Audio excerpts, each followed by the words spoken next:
కొడుకుగా సమానంగా తీసుకున్నారు.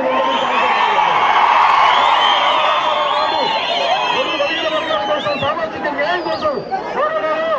అలాగే అన్న పరిటాల రవీంద్రాన్ని కూడా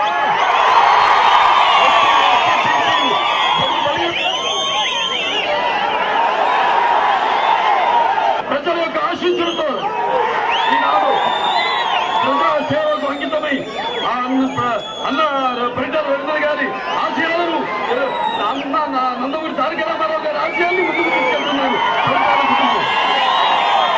అలాగే కాకుండా వాళ్ళ అబ్బాయి పరిటాల శ్రీరామ్ కూడా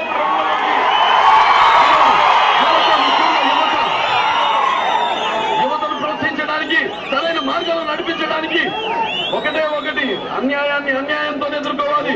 కంటికి కన్ను, చెయ్యికి చెయ్యి, కాలుకి కాలు. అలాగే ఇక్కడ కార్యకర్తలు ఎంతమంది హత్య చేయబడ్డారు.